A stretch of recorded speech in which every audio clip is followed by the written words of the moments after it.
We're recording in April of 2010 at the California High School Speech Association State Competition held in Bakersfield at Bakersfield College. And we're talking with CHSSA Hall of Famer Robert "Bob" Stockton. And we just want to find a lot about Bob and what he likes and dislikes and all about his life. And we'll start out, Bob, where are you from and what kind of schooling did you go through?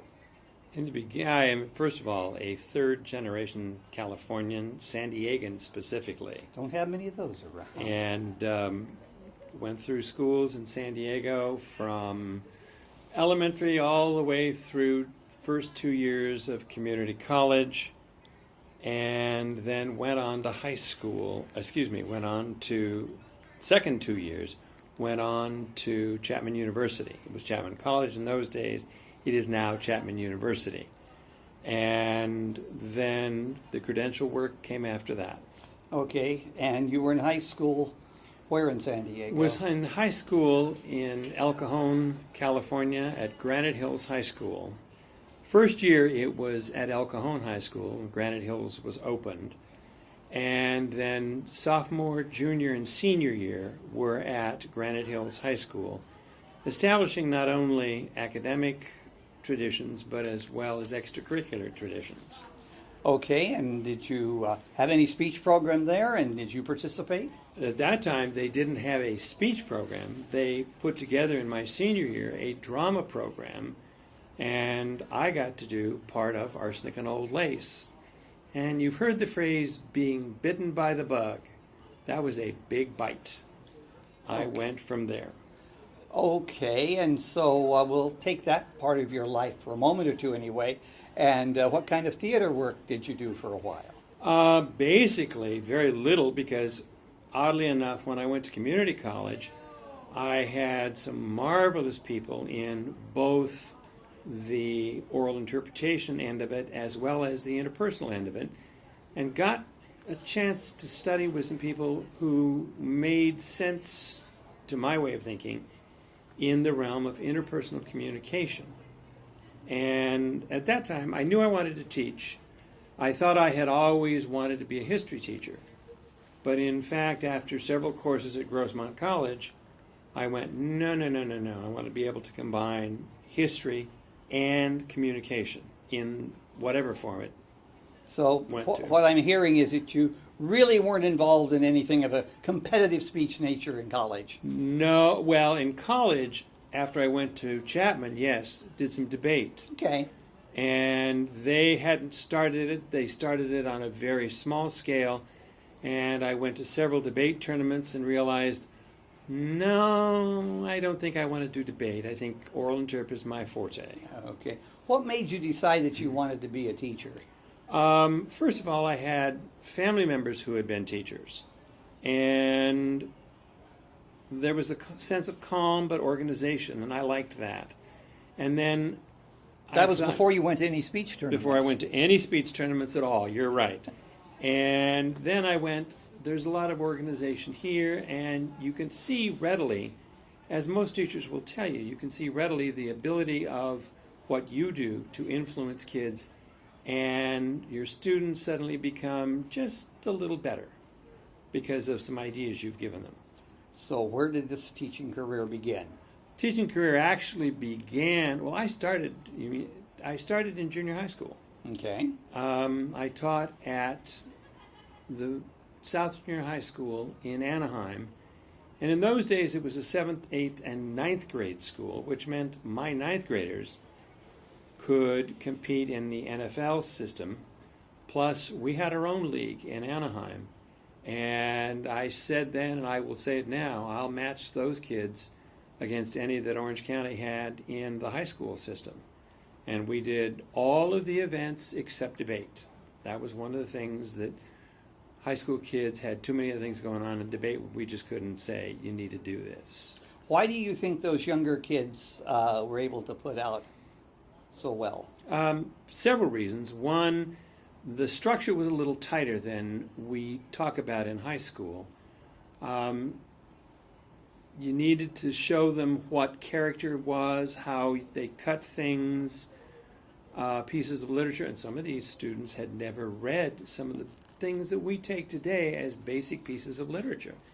They also had an enthusiasm because this was, in those days, it was as good as sports. And if a student was not athletic, very often they rolled right over into the ability to communicate, whether it was to be a comedian, whether it was to evoke tears from the audience, and boy, could some of those ninth graders do it. Did you find more girls interested than boys? In that time period, yes, because that's just kind of the nature of the girls as they roll towards high school. And some of them were very good. The boys that really did it well. And in fact, one of them I can think of right now has his own, writes his own material and performs at the Improv in Southern California. There's a whole circuit of them. After your experience in this intermediate school situation, where did you go from there? Well, in 1980, the district, the Anaheim High School district, decided that it was much more advantageous and of benefit to the students if we went from 3-year junior highs to 2-year, and we moved the ninth grade to high school. That was a momentous year because we not only moved the ninth grade into 10th, we moved the next level up too. The 10th graders became, the 8th graders became ninth graders, the ninth graders became 10th graders. It was like starting a new assembly line all over again, and it was fraught with problems. Okay, and how did the speech program at the high school then for you begin to grow? The program was one, first of all, I should backtrack a minute. When 1980 happened, the high school that I would have normally gone to, had sent my students to, was Catella High School. And they had a very strong program. At one time, Catella High School, for about a period of about 4 years, was the #1 school in the country in terms of NFL membership. Nobody was even close. But the coach there, and I had been assisting him, but the coach there was still coaching, and there was not a space for me in history. So what happened was I began to look around, and I found a school in the district whose principal I had known, and he had seen what we'd done with service club work. And so I said to him, "Do you want a speech program?" He'd moved to a school within the district. He says, "Yes." And I said, "Okay, have you hired a coach?" He said, "No." And I said, "Who do you want to coach?" He looked straight at me, dead man. "I want you to coach. Make the arrangements." And from 1980 till about 1994, I think, I was at Western High School in Anaheim. Now, for point of geography, Western High School is about 1.5 miles south of Knott's Berry Farm. And we had a wonderful school in those days. We did things in all forms of the curriculum involving oral communication in ways that I hadn't thought about until now. And we did very well with speech. We were in line for the leading chapter award in what was in those cases the Orange County NFL district. And 94, you say, where did you go? Because I think at that point, am I not correct, that you made one change and that took you to the end? 1994, I had principals at Catella after the coach that I did my student teaching with, and was kind of my mentor, retired. And so at that point, I'd had a principal come to me and say, "We'd like you to come back to Catella." And I went, "Why? I'm going to state, I'm going to nationals." His successor made the same presentation. "You should come back to Catella and coach." "Why? We're doing very well at Western." The third principal who called was smart enough to not call me. He called my master teacher, who said to me in no uncertain terms, "There's a program opening, get over there, talk to the principal." And through some negotiation, I went over there, went to work at Catella, and was there until I retired. Which was in 2007, Okay. I think. Okay. Okay. Through all this time, what do you see as a couple of the biggest changes in speech education and competition in California, and you see that as good or bad? I think there are several things that come to mind. The first time we took a student from Catella High School to what was then one of the major Southern California tournaments, the Christmas Classic, which was held by Mr. Charles Johnson in San Diego. And we had girls extemp. Remember that? We had boys extemp. Yep. And we had boys oratory and girls oratory. All of a sudden, we didn't have that anymore. And that was a change, yes, but there were some reasons why it was a good thing. Second thing, I think, is there became, in 1963, with the Fisher Act, as a matter of credential, suddenly speech became less an academic major and was subsumed under English. And lo and behold, speech lost its edge in California. And suddenly people went, oh, well, if I can't teach speech or teach and coach speech, maybe I don't want to do this. And then people began to retire also. I think retirement has been a major, I suppose I'd say, major issue with coaches and the continuation of strong, substantial faculty members who contributed on their individual site, and hence to the county, to the state, and to the national organization. As you go through all these years in your memories, who are some of the people that stand out that contributed to your development as a speech educator? I think there are, if I look at it, I think there are about 4 that come to mind. And it sounds like I have this down for this tape, but not really, because there are people chronologically that have contributed. I think one of the folks who contributed was Mrs. Sandy Gray, who for years was at Ramona High School in Riverside and then went to Tustin High School, and for a number of years ran what was regionally known as the Tustin Debates, and she always ran it on Halloween, which I thought was a little weird, but okay, it worked, and it fostered the idea of kids can actually debate in a not totally competitive setting. They were still after awards, don't misunderstand me, but she also provided direction and leadership for new coaches, which I think was crucial.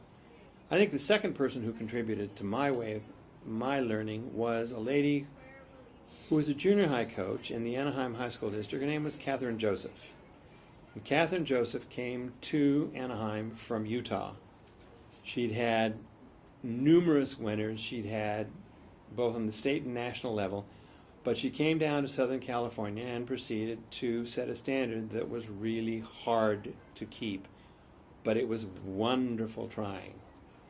I think the third person probably would be the gentleman I did my student teaching with, was Dave Price. And Dave Price had an ability to coach humorous and dramatic and duo that is just breathtaking to watch. He picks up nuances and uses the language and the way he instructs kids to do that is absolutely phenomenal.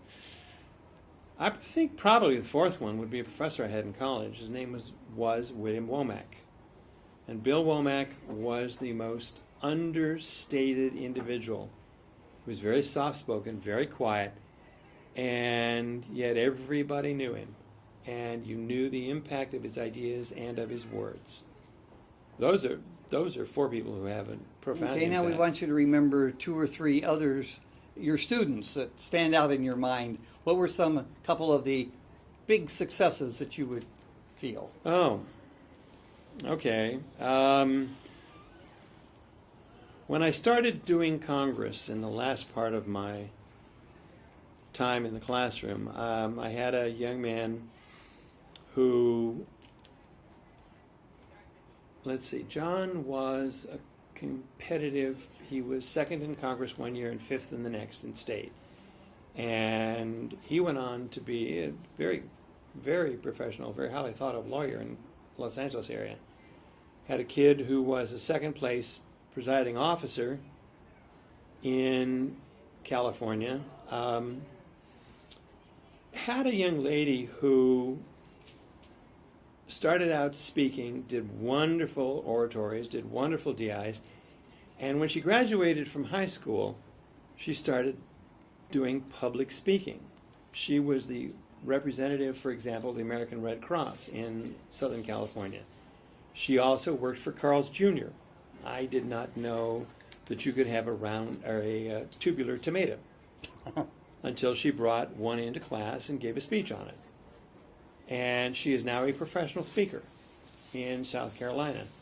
And she just has kind of continued to work her craft and to refine what she does and teach what she does, and does a good job with it. Okay, now we're going to narrow it down to you. We're going to get ego-centered here and ask you, in your mind, what do you think are some of the contributions you made to speech education? I think one of the things that I'm very proud of what I did is I brought the idea, and I picked it up from Sandy Gray, that in the business of speech competition and speech education, you are not alone. Larry Smith, who was for a number of years at one of the Fresno schools, used to tell us that at state council meetings, used to tell us, and I quote him, he said, speech in California is going to be known by the people who sponsor the state tournament.